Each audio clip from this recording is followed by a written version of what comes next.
Bonjour. Après donc avoir tourné une fabuleuse page de l'histoire du judaïsme, celle du grand parmi les grands, le fameux Rambam, Rabbi Moshe ben Maimon, celui que les historiens vont appeler Maïmonide,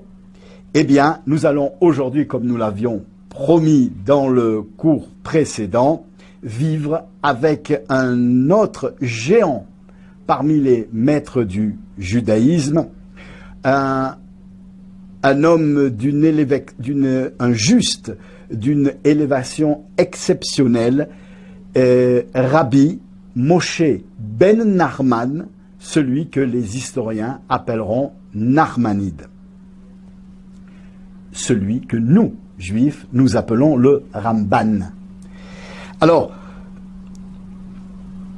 qu'est-ce que nous voyons à son époque? Eh bien, nous voyons déjà à l'horizon poindre les lueurs de ce qui sera l'aube du 6e millénaire, notre millénaire, le 6e millénaire après la création du monde. Et l'histoire juive, donc, amorce ici un tournant après que nous ayons ensemble vécu l'épopée du Rambam dans les cours précédents, épopée qui, si le Rambam n'a pas réussi finalement à terminer le travail imparti par le peuple juif dans la galoute, dans l'exil, bien que c'était sa vocation, faire venir le Mashiach, délivrer Israël, bien qu'il n'a pas réussi à terminer le travail, il a quand même tout de même posé les jalons de ce qui sera une tangible revanche du judaïsme sur l'histoire en général avec un grand H, et ouvert la voie à ce qui sera très très bientôt, nous le souhaitons, la rédemption finale avec la venue de Mashiach et la reconstruction du Beth Amikdash et le retour de tous les Juifs ensuite sur la terre d'Israël. Alors, c'est dans ce contexte-là de charnière entre les deux millénaires depuis la création du monde et l'amorce de la dernière portion de l'histoire avant la venue de Mashiach, qu'en 1194 de l'ère vulgaire va naître dans la ville de Gérone, au pays catalan, au nord-ouest de la péninsule ibérique, le petit Moshe ben Nachman, le fameux Ramban qui deviendra plus tard celui qui sera ce fabuleux génie parmi les maîtres d'Israël que nous visitons depuis quelques cours, ce qu'on a appelé les Rishonim. Le Ramban, Rabbi Moshe ben Nachman, Nachmanide, ce grand décisionnaire de la loi juive. En premier, c'est un décisionnaire, quelqu'un qui va fixer les lois. C'est un commentateur du Talmud, de la Torah, c'est un grand philosophe en général et philosophe du judaïsme aussi. C'est un grand intellectuel, il touche à toutes les sciences, mais c'est surtout aussi un très grand kabbaliste et à l'instar de son prédécesseur le Rambam, Rabbi Moshe ben Maimon, eh bien le Ramban, Rabbi Moshe ben Nachman, sera lui aussi un très grand médecin. Eh bien, c'est ce personnage qui, pendant donc cette portion du Moyen Âge qui va terminer le XIIe siècle et attaquer le XIIIe siècle, fera la lumière, je dirais, du judaïsme, mais du monde en général, parce qu'il a un impact bien au-delà des sphères juives et des communautés juives, bien que son rôle essentiel et sa vocation essentielle ait été d'être un maître du judaïsme, une férule qui éclairera le peuple juif avec une originalité toute particulière qui est une première et qui est peut-être un petit peu, si l'on s'en refaire à ce que nous avions dit au sujet du Rambam, une suite, voire même peut-être un héritage inconscient de ce qu'avait commencé le Rambam en unifiant la Torah autour d'une centralité qui aurait été la rédemption messianique, en écrivant son Yad HaChazaka qui va recouvrir tout l'ensemble des questions juives au niveau de la halacha, et en diffusant des œuvres de philosophie qui vont ramener au Bercail toutes les possibilités d'égarement du judaïsme au temps du Rambam, eh bien, cette réunion, ce recentrement du judaïsme après que durant le Haut Moyen-Âge et le début du Moyen-Âge, on ait vu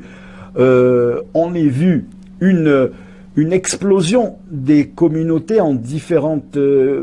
façons, différents accents de vivre le judaïsme. On avait vu les communautés ashkénazes sur les rives du Rhin, et puis en France, on avait vu les communautés provençales, et le judaïsme séfarade qui est né. Eh bien, le Rambam, lui, est un héritier de ce judaïsme séfarade, mais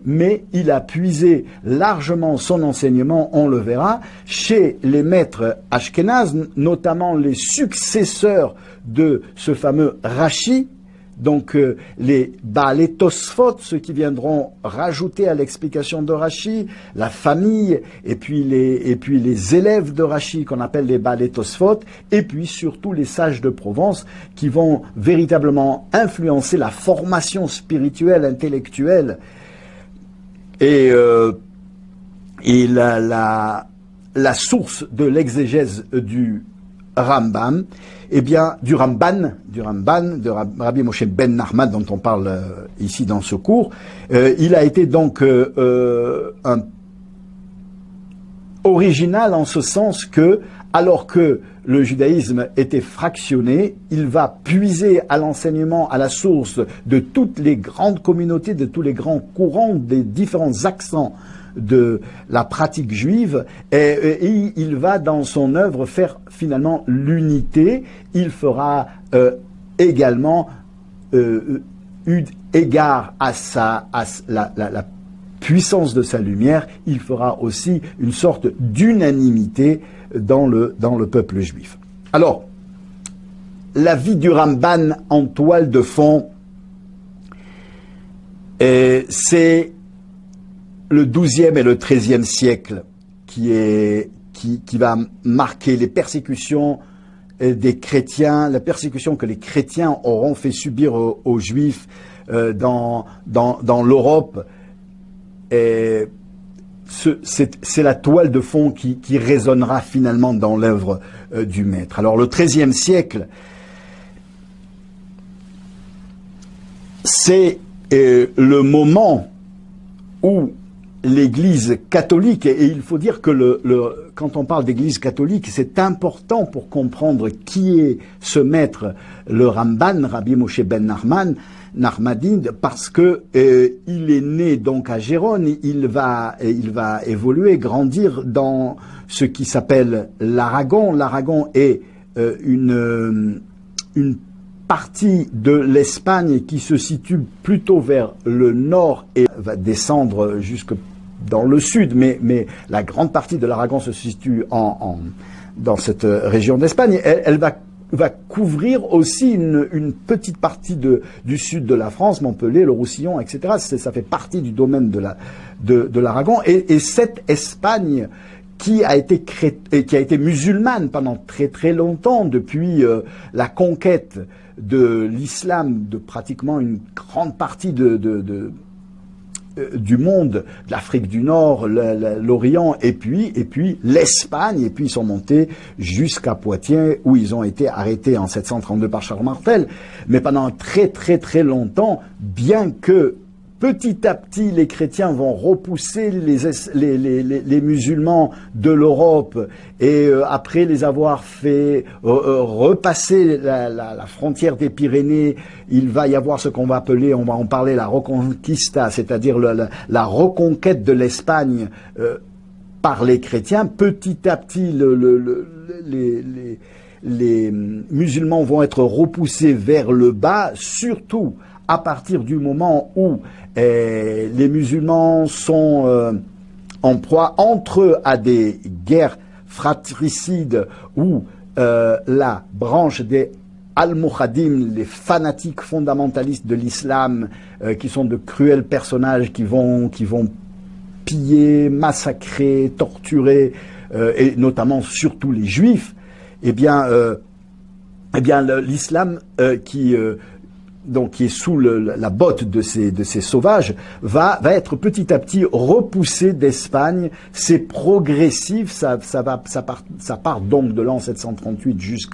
jusque en l'an 1400 et 1492 avec l'expulsion des Juifs d'Espagne justement. Mais petit à petit donc l'Espagne est reconquis par les chrétiens. L'Aragon où est né le Ramban, bien que la majorité des maîtres du judaïsme séfarade sont nés en territoire musulman jusqu'à présent, eh bien, à partir de ce moment-là, du XIIe et XIIIe siècle, les choses vont changer, et lorsque le Rambam naît, il naît en territoire chrétien. Alors, il est donc influencé dans sa façon dont il va vivre sa vie avec l'impact que les différents mouvements chrétiens, et on va le voir, vont faire subir au peuple juif. Alors,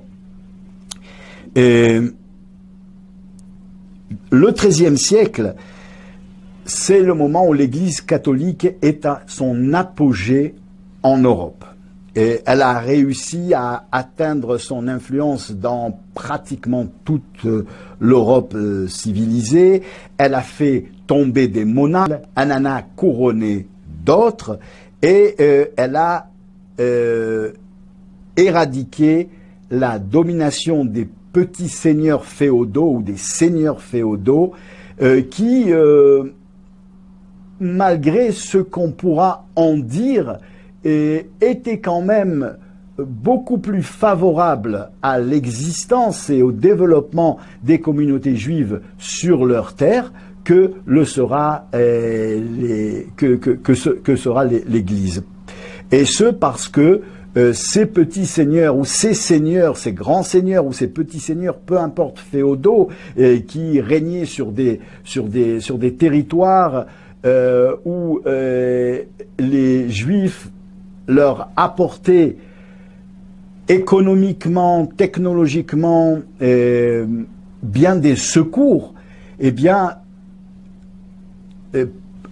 permettaient et voyaient d'un bon œil de défendre leurs Juifs, ce qu'ils appelaient leurs Juifs, c'est-à-dire les Juifs qui habitaient sur leur terre. Vous me direz que c'était intéressé, peut-être, soit, mais d'un autre côté, cela a permis une possibilité de vie en commun entre les populations chrétiennes et les populations juives, sans que la violence, les massacres, les persécutions, les tortures et les expulsions sommaires viennent empoisonner la vie commune de ces populations. Alors l'Église va éradiquer complètement ce système féodal. Il faut dire que il y a un autre paramètre aussi va apporter à l'histoire qui va être extrêmement lourd pour le judaïsme de cette époque-là dans toutes les communautés. Et il s'agit de la croisade, des croisades, parce qu'il y a plusieurs croisades. La croisade a commencé presque un siècle plus peut-être avant l'époque du Ramban, et ça les livres d'histoire d'historiens qui ont passé la censure des chrétiens ne vous le diront pas, mais on peut le retrouver dans des témoignages d'historiens ou d'intellectuels spectateurs des faits à cette époque-là qui ont été sauvés de cette censure de l'Église, que depuis que, donc on a dit Urbain II en 1095 avait déclaré la croisade, et finalement les exactions des croisés avaient frappé très durement l'Europe, mais surtout, on l'a dit, les Juifs, et que les croisés, c'était une sorte de fange, de cruels bandits, assassins, une engeance qui était assoiffée de tous les vices, et qui va trouver une rédemption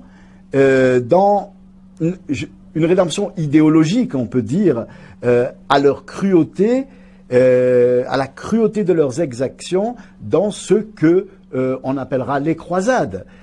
Finalement, c'était une façon de peut-être de régler les problèmes terribles que la société, la gestion des différentes populations de cette Europe de l'époque pouvait poser à ceux qui se disaient ou ceux qui se voulaient être les maîtres de l'Europe à l'époque, et c'était donc une façon d'expier finalement le mal profond de la société et des perversions sociales et ethniques de ces régions-là. À l'époque du Ramban, et les croisades en sont déjà à la 4e croisade, celle qu'on va appeler les croisades intérieures. Alors, il s'agit de guerres, de massacres, d'expulsion de populations qui, soi-disant, visent à purifier la chrétienté de branches dissidentes, et notamment ce sont les guerres qui vont contre les albigeois et les fameux cathares qui vivent dans le sud de la France et qui vivent le christianisme avec des accents différents de ceux qui sont le canon de l'Église catholique romaine. Et c'est autour donc des massacres de Béziers, de la prise de la ville de Carcassonne, toute cette partie de la France où les croisés se rapprochent de l'Aragon finalement, où vit le Ramban. Mais en fait, au-delà de la guerre contre ces dissidents cathares et albigeois, il y a en fait une préparation catholique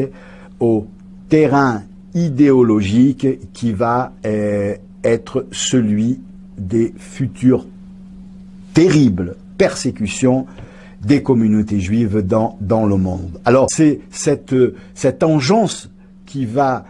déferler sur les communautés juives et qui va être le désastre du judaïsme du Moyen-Âge, et ce pendant très très longtemps, jusqu'à la fin de cette